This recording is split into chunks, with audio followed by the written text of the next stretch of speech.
Hello, jour 15. On se rapproche de la fin de notre calendrier. Il manque juste 9 jours. Mais avant de trop blablater, qu'est-ce qu'on prépare aujourd'hui? On fera des chips de plantain. Oui, parce qu'on ne dit pas banane plantain, c'est le plantain. Faut arrêter avec ça. J'aime tellement ces friandises. À chaque fois que je vais dans un afro shop, quand je vois les chips de plantain, j'ai toujours envie d'acheter. Je ne sais pas pourquoi. J'ai donc dit que j'en ai marre. J'en ai marre de dépenser 1 euro. Alors que je peux avec les 1 euro là, je peux m'avoir 2 plantains. Je fais les chips de 3 semaines avec. Bref, on va pas trop bavarder. On va aller à la cuisine et je vais vous montrer comment réussir vos chips de plantain. Avant d'aller à la cuisine, abonne-toi et active la cloche de notification pour ne manquer aucune recette. Pour réaliser les chips de plantain, nous aurons besoin du plantain non mûr pour des chips salés ou pimentés et du plantain mi-mûr pour des chips sucrés, du sel, du piment, de l'huile et de la râpe. Dans un premier temps, nous allons nettoyer nos plantains et nous allons les laver, puis nous allons les laisser sécher ou alors nous allons nettoyer avec un sopalin comme je suis en train de le faire dans la vidéo. Ensuite, dans une marmite, nous allons verser une bonne quantité d'huile, nous allons la laisser chauffer. À l'aide de ma râpe, je vais couper les plantains. Le secret ici, c'est que le plantain doit directement atterrir dans l'huile pour être bien croustillant et ne pas boire de l'huile. L'huile ne doit pas être trop chaude, l'huile ne doit pas être tiède.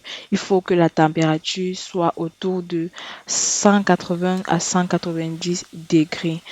Ne mettez pas beaucoup de plantain parce que le plantain doit nager dans de l'huile.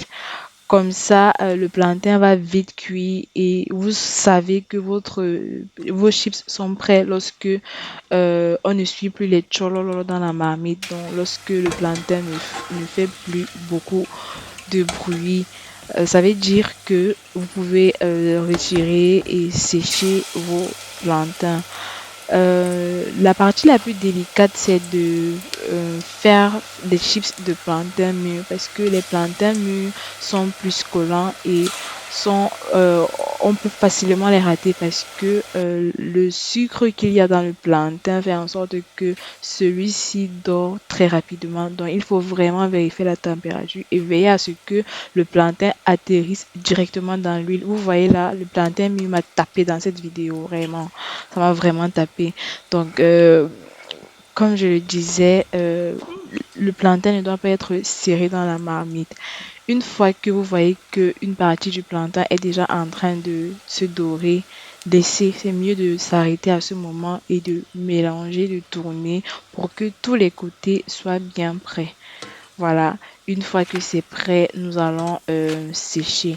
Maintenant, pour faire des chips salés et pimentés, une fois qu'on a sorti des chips non mûrs de la marmite, on va mettre un peu de sel et de piment, puis on va tourner, on va mélanger et on va laisser refroidir. Au bout de 10 minutes, quand ça s'est bien refroidi, nos chips sont prêts et nous allons passer à la dégustation. Et j'étais tellement fière parce que j'en ai même pour 3 jours, pour 5 jours, vraiment. Je suis trop fière. C'était trop bon. Ça me rappelait de très bons souvenirs. Je me rappelle quand j'étais encore au lycée, on me donnait l'argent de semaine le lundi. Moi, j'étais capable de terminer mon argent sur les chips. Kamini a mangé mon argent en seconde et en première. Massa. Hey!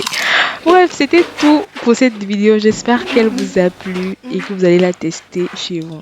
Tendrement, Lambinji.